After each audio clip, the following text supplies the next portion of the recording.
بسم اللہ الرحمن الرحیم۔ السلام علیکم۔ درویش ٹی وی کے معزز خواتین و حضرات، اسلامی مہینوں کے اعتبار سے 8واں مہینہ شعبان المعظم کہلاتا ہے۔ یہ مہینہ عبادت و مغفرت کا ہوتا ہے۔ اس مہینے میں گناہگار اپنے دامن کو رحمت خداوندی سے بھر سکتے ہیں۔ شعبان شعب سے ہے، جس کے معنی ترغیب یعنی پھسلانا اور شاخ در شاخ ہونا ہے۔ حضرت انس رضی اللہ تعالی عنہ فرماتے ہیں کہ اس مہینہ کا نام شعبان اس لیے رکھا گیا ہے کہ اس میں روزہ رکھنے والے کو شاخ در شاخ بڑھنے والی خیر و برکت میسر ہوتی ہے، حتیٰ کہ وہ جنت میں داخل ہو جاتا ہے۔ اس مہینے میں ایک رات یعنی 15 شعبان کی بہت فضیلت ہے، لیکن اس رات کی تفصیل اور اعمال جاننے سے پہلے ہم اس مہینے میں ہونے والے اہم واقعہ کو ذکر کریں گے۔ لیکن اس رات کی تفصیل اور اعمال جاننے سے پہلے ہم اس مہینے میں ہونے والے اہم واقعہ کو ذکر کریں گے۔ ناظرین اکرام، شعبان المعظم سن 5 ہجری بامطابق 26 دسمبر 626 عیسوی غزوہ بنی مستلق سے جب رسول اللہ صلی اللہ علیہ وآلہ وسلم مدینہ واپس آنے لگے تو ایک منزل پر رات میں پڑاؤ کیا۔ حضرت عائشہ رضی اللہ تعالی عنہا ایک بند ہودج میں سوار ہو کر سفر کرتی تھی، اور چند مخصوص آدمی اس ہودج کو اونٹ پر لادتے اور اتارنے کے لیے مقرر تھے۔ حضرت بی بی عائشہ رضی اللہ تعالی عنہا لشکر کی روانگی سے کچھ پہلے لشکر سے باہر رفع حاجت کے لیے تشریف لے گئیں۔ جب واپس ہوئیں تو دیکھا کہ ان کے گلے کا ہار کہیں ٹوٹ کر گر پڑا ہے۔ وہ دوبارہ اس ہار کی تلاش میں لشکر سے باہر چلی گئی۔ اس مرتبہ واپسی میں کچھ دیر لگ گئی اور لشکر روانہ ہو گیا۔ آپ کا ہودج لادنے والوں نے یہ خیال کر کے کہ ام المومنین رضی اللہ تعالی عنہا ہودج کے اندر تشریف فرما ہے، ہودج کو اونٹ پر لاد دیا اور پورا قافلہ منزل سے روانہ ہو گیا۔ جب حضرت عائشہ رضی اللہ تعالی عنہا منزل پر واپس آئیں تو یہاں کوئی آدمی موجود نہیں تھا۔ تنہائی سے سخت گھبرائیں۔ اندھیری رات میں اکیلے چلنا بھی خطرناک تھا، اس لیے وہ یہ سوچ کر وہیں لیٹ گئیں کہ جب اگلی منزل پر لوگ مجھے نہ پائیں گے تو ضرور ہی میری تلاش میں یہاں آئیں گے۔ وہ لیٹی لیٹی سو گئیں۔ ایک صحابی جن کا نام حضرت صفوان بن معطل رضی اللہ تعالیٰ عنہ تھا، وہ ہمیشہ لشکر کے پیچھے پیچھے اس خیال سے چلا کرتے تھے تاکہ لشکر کا گرا پڑا سامان اٹھاتے چلیں۔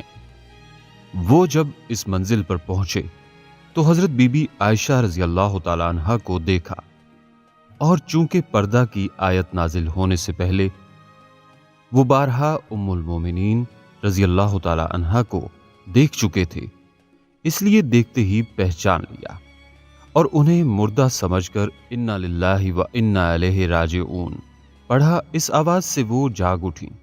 حضرت صفوان بن معطل سلمہ رضی اللہ تعالیٰ عنہ نے فوراً ہی ان کو اپنے اونٹ پر سوار کر لیا اور خود اونٹ کی مہار تھام کر پیدل چلتے ہوئے اگلی منزل پر حضور صلی اللہ علیہ وسلم کے پاس پہنچ گئے۔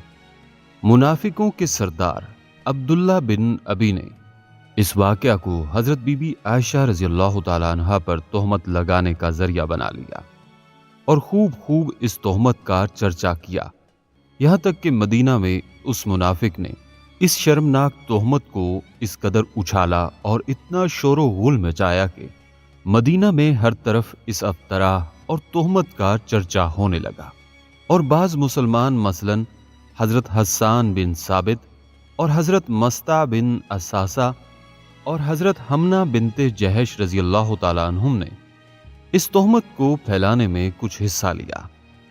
حضور اقدس صلی اللہ علیہ وسلم کو اس شر انگیز تہمت سے بے حد رنج و صدمہ پہنچا، اور مخلص مسلمانوں کو بھی انتہائی رنج و غم ہوا۔ حضرت بی بی عائشہ رضی اللہ تعالیٰ عنہا مدینہ پہنچتے ہی سخت بیمار ہو گئیں۔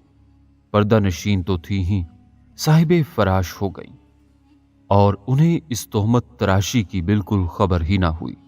گو کہ حضور صلی اللہ علیہ وسلم کو حضرت بی بی عائشہ رضی اللہ تعالیٰ عنہ کی پاک دامنی کا پورا علم و یقین تھا، مگر چونکہ اپنی بیوی کا معاملہ تھا اس لیے آپ صلی اللہ علیہ وسلم نے اپنی طرف سے اپنی بیوی کی برات اور پاک دامنی کا اعلان کرنا مناسب نہیں سمجھا اور وحی الہی کا انتظار فرمانے لگے۔ اس درمیان میں آپ صلی اللہ علیہ وسلم اپنے مخلص اصحاب سے اس معاملہ میں مشورہ فرماتے رہے تاکہ ان لوگوں کے خیالات کا پتہ چل سکے۔ لہذا حضرت عمر رضی اللہ تعالیٰ عنہ سے جب آپ صلی اللہ علیہ وآلہ وسلم نے اس تہمت کے بارے میں گفتگو فرمائی تو انہوں نے عرض کیا کہ یا رسول اللہ صلی اللہ علیہ وسلم، یہ منافق یقیناً جھوٹے ہیں، اس لیے کہ جب اللہ تعالیٰ کو یہ گوارا نہیں ہے کہ آپ صلی اللہ علیہ وسلم کے جسم اطہر پر ایک مکھی بھی بیٹھ جائے، کیونکہ مکھی نجاستوں پر بیٹھتی ہے، تو بھلا جو عورت ایسی برائی کی مرتکب ہو تو اللہ کب اور کیسے برداشت فرمائے گا کہ وہ آپ صلی اللہ علیہ وسلم کی زوجیت میں رہ سکے۔ حضرت عثمان غنی رضی اللہ تعالی عنہ نے کہا کہ یا رسول اللہ صلی اللہ علیہ وسلم، جب اللہ تعالیٰ نے آپ کے سایہ کو زمین پر نہیں پڑنے دیا تاکہ اس پر کسی کا پاؤں نہ پڑ سکے، تو بھلا اس معبود برحق کی غیرت کب یہ گوارا کرے گی کہ کوئی انسان آپ صلی اللہ علیہ وسلم کی زوجہ محترمہ کے ساتھ ایسی قباحت کا مرتکب ہو سکے۔ حضرت علی رضی اللہ تعالیٰ عنہ نے یہ گزارش کی کہ یا رسول اللہ صلی اللہ علیہ وسلم، ایک مرتبہ آپ کی نالین اقدس میں نجاست لگ گئی تھی تو اللہ تعالیٰ نے حضرت جبرائیل علیہ السلام کو بھیج کر آپ صلی اللہ علیہ وسلم کو خبر دی کہ آپ اپنی نالین اقدس کو اتار دیں۔ اس لیے حضرت بی بی عائشہ رضی اللہ تعالیٰ عنہ معاذ اللہ اگر ایسی ہوتی تو ضرور اللہ تعالیٰ آپ صلی اللہ علیہ وسلم پر وحی نازل فرما دیتا کہ آپ ان کو اپنی زوجیت سے نکال دیں۔ حضرت ابو ایوب انصاری رضی اللہ تعالیٰ عنہ نے جب اس تہمت کی خبر سنی تو انہوں نے اپنی بیوی سے کہا کہ اے بیوی، تو سچ بتا، اگر حضرت صفوان بن معطل رضی اللہ تعالیٰ عنہ کی جگہ میں ہوتا تو کیا تو یہ گمان کر سکتی ہے کہ میں حضور اقدس صلی اللہ علیہ وسلم کی حرم پاک کے ساتھ ایسا کر سکتا تھا؟ تو ان کی بیوی نے جواب دیا کہ اگر حضرت عائشہ رضی اللہ تعالیٰ عنہ کی جگہ میں رسول اللہ صلی اللہ علیہ وسلم کی بیوی ہوتی تو خدا کی قسم میں کبھی ایسی خیانت نہیں کر سکتی تھی۔ تو پھر حضرت عائشہ رضی اللہ تعالیٰ عنہ جو مجھ سے لاکھوں درجے بہتر ہے، اور حضرت صفوان بن معطل رضی اللہ تعالیٰ عنہ جو بدرجہ تم سے بہتر ہیں، بھلا کیوں کر ممکن ہے کہ یہ دونوں ایسی خیانت کر سکتے ہیں؟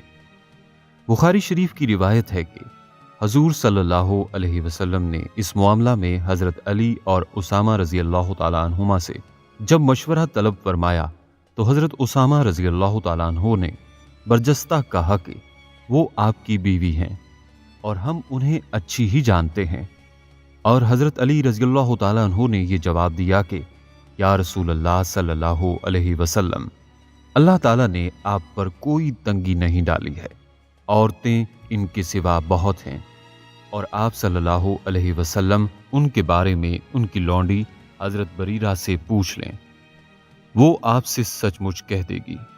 حضرت بریرہ رضی اللہ تعالیٰ عنہ سے جب آپ نے سوال فرمایا تو انہوں نے عرض کیا کہ یا رسول اللہ صلی اللہ علیہ وسلم، اس ذات پاک کی قسم جس نے آپ کو رسول برحق بنا کر بھیجا ہے کہ میں نے حضرت بی بی عائشہ رضی اللہ تعالی عنہا میں کوئی عیب نہیں دیکھا۔ ہاں اتنی بات ضرور ہے کہ وہ ابھی کم سن لڑکی ہیں، وہ گوندا ہوا آٹا چھوڑ کر سو جاتی ہیں اور بکری آ کر کھا ڈالتی ہے۔